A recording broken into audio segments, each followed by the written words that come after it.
ब्रांकियोसोरस यह एक बड़ा sauropod डायनासोर था जो करीब 150 मिलियन वर्ष पहले इस धरती पर मौजूद था। इसका नाम ऊंची चश्मी सांप से जुड़ा है क्योंकि इसके पैरों की तुलना में इसका ऊपरी हिस्सा अधिक ऊंचा था। ब्रांकियोसोरस का आकार लगभग 85 फीट तक का होता था और यह करीब 50 टन तक भारी हो सकते थे।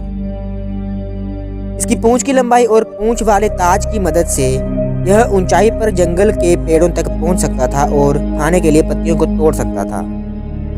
ब्रांकियोसोरस एक उदाहरण है कि प्राचीन जीवन में जब भूमि पर बड़े बड़े जीव मौजूद थे और उनकी विविधता आज के मुकाबले अधिक थी। ब्रांकियोसोरस को अधिकांशत पेड़ों की पत्तियां और ताज के शिखर के पास के पत्ते खाने के लिए मिलते थे।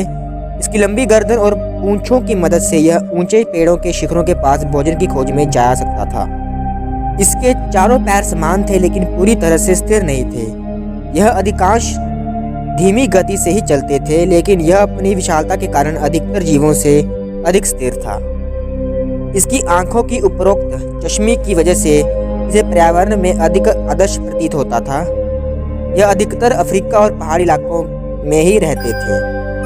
ब्रांकियोसोरस एक समूही जीव था जिसमें विभिन्न उम्र के जीवों को समूह में देखा जा सकता है। यह सामाजिक जीवन जीता था और अपने समूह के सदस्यों के साथ ही रहता था। ब्रांकियोसोरस की अनेक जीवों की प्रजातियां और उप प्रजातियां मौजूद थी जो उनकी आकृति, आकार और जीवन शैली में थोड़े बहुत भिन्न यानी कि अलग अलग थी। ब्रांकियोसोरस जीवन की अद्वितीयता और अनुकूलताओं के लिए प्रमुख माने जाते थे और इनका शिकार करना भी किसी भी अन्य थेरोपोड डायनासोर के लिए बहुत ही कठिन काम होता था। तो ये थे ब्रांकियोसोरस के बारे में कुछ महत्वपूर्ण तथ्य। अगर आपको यह वीडियो अच्छी लगी है तो इस वीडियो को भी लाइक करें और ऐसे ही वीडियोस को देखने के लिए हमारा चैनल सब्सक्राइब करें। Animal facts Hindi. धन्यवाद।